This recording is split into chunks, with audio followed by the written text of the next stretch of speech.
करके कहता है कि यदि तुम परमेश्वर की खोज करते रहोगे तो परमेश्वर भी तुम्हारी ही खोज करता रहेगा।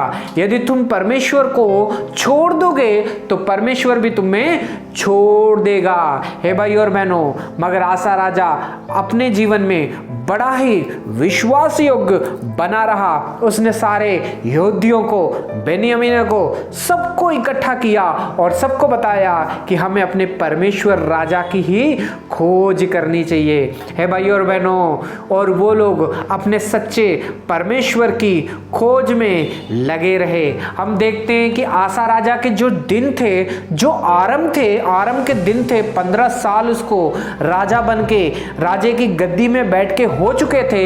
ये 15 साल उसने बड़े ही विश्वास के साथ उसने गुजारे और परमेश्वर की खोज करता रहा और सारे यहूदियों और बेन्यामीनी और अपने लोगों को वो साथ लेके चलता रहा कि हमें अपने परमेश्वर की खोज करना चाहिए। हे भाई और बहनों, काफी लोग जो थे उससे प्रसन्न थे और सारे लोग जो थे उसके साथ मिलना चाहते थे, क्योंकि सारे लोग जान चुके थे कि आसा राजा जो है परमेश्वर के ऊपर विश्वास करता है। इसका परमेश्वर जो है सामर्थी परमेश्वर है। हे भाई और बहनों, लोगों को किस तरह से पता चला कि इसका परमेश्वर सामर्थी परमेश्वर है? इससे पता चला क्योंकि आसा ने परमेश्वर के ऊपर विश्वास किया और परमेश्वर ने उसके जीवन में बड़े बड़े उसने सामर्थ्य के काम किए। हे भाई और बहनों, हमने देखा कि जब उसकी माता ने एक घिनौनी वस्तु अपने लिए बना के रखी तो आसा राजा ने उसे भी तोड़ के चकनाचूर कर दिया और उसे राजमाता के पद से भी उतार दिया, क्योंकि उसने घिनौनी वस्तु अपने लिए बनवाई थी। हे भाई और बहनों, आसा राजा का जो विश्वास था, उसने बाहर के लोगों को नहीं, अपने ही लोगों को भी उसने परमेश्वर की ओर फिराया। हे भाई और बहनों, आप और मैं भी प्रभु परमेश्वर को जानते हैं, आप और मैं भी वचन पढ़ते हैं, आप और मैं भी बाइबल पढ़ते हैं, लेकिन कभी कभी हम देखते हैं कि बाहर जाके हम वचन को सुना देते हैं, बाहर जाके वचन सुनाते हैं, बहुत लोगों को अपने करीब लेके आते हैं, लेकिन हम देखते हैं कि कभी कभी हम अपने ही घर में परमेश्वर का वचन नहीं सुना सकते हैं। हे भाई और बहनों, हम अपने बच्चों को नहीं बिठा के सिखा सकते हैं अपने वचन को, हम अपनी वाइफ को नहीं बता सकते हैं, हम अपनी माता और पिता को जो है वचन नहीं सुनाते हैं, और बहुत सारे लोग हैं जो बाहर जाके वचन को सुनाते हैं। हे भाई और बहनों, आज परमेश्वर इस वचन के द्वारा हमसे बात कर रहा है। आज परमेश्वर इस वचन के द्वारा हमसे बात कर रहा है। अगर आप बाहर जाके सुसमाचार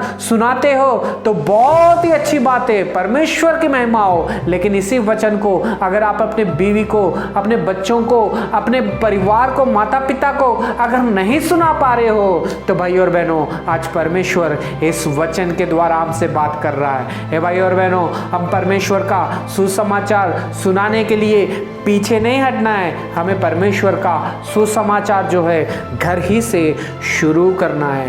हे भाई और बहनों, आपको देख के क्या लोग कहते हैं कि ये परमेश्वर का दास है? आपके पास लोग आते हैं, अगर आपके पास लोग नहीं आजकल आ पा रहे हैं, आपसे सुलह नहीं कर पा रहे हैं, आपके साथ जुड़ नहीं पा रहे हैं, तो भाई और बहनों, इसका मतलब ये है कि आप परमेश्वर में विश्वास में कमजोर होते जा रहे हो। हे भाई और बहनों, आसा राजा का विश्वास कितना था? आसा राजा का विश्वास इतना था कि लोग उसे देख के उससे मिलने के लिए आते थे कि इसका जो परमेश्वर है सामर्थी परमेश्वर है। क्या हमसे लोग मिलने के लिए आते हैं कि हमारा परमेश्वर सामर्थी परमेश्वर है? हमारी गवाही कैसी है? हम अपनी गवाही को कैसा बचा के रखते हैं? हे भाई और बहनों, आज परमेश्वर इस वचन के द्वारा हमसे बात कर रहा है। आसा राजा का विश्वास इतना था कि उसने जितने उसके पिता ने जितने भी सोना चांदी के पात्र जो कुछ भी बनाया था, उसने सारे के सारे परमेश्वर के घर में लेके आ गया, और उसने खुद भी कई चीजें थी जो सोना और चांदी के बनाए हुए बर्तन भी थे, वो सारे जो थे परमेश्वर के घर में लेके आ गया। हे भाई और बहनों, खुले मन के साथ उसने परमेश्वर की सेवा के लिए दान किया। हे भाई और बहनों, आप और मैं कैसे हैं? आप और मैं परमेश्वर के घर में क्या लेके आते हैं? हम तो परमेश्वर के घर में कुछ देने के लिए भी डरते हैं। हम कभी कभी चंदा भी डालते हैं, कभी कभी जो फटा हुआ नोट या 10 रुपये का नोट या 20 रुपये का नोट निकाल के हम डाल देते हैं, लेकिन 100 रुपये का नोट अपने जेब में रख लेते हैं। हे भाई और बहनों, 100 रुपये का, 10 रुपये का, 20 रुपये का नोट तो हम चलते जाते भिखारियों को भी डाल देते हैं। है भाई और बहनों, अगर इसी को 10 रुपये को, 20 रुपये को अगर हम परमेश्वर के घर में जाके डालेंगे तो भाई और बहनों, आज परमेश्वर इस वचन के द्वारा हमसे बात कर रहा है।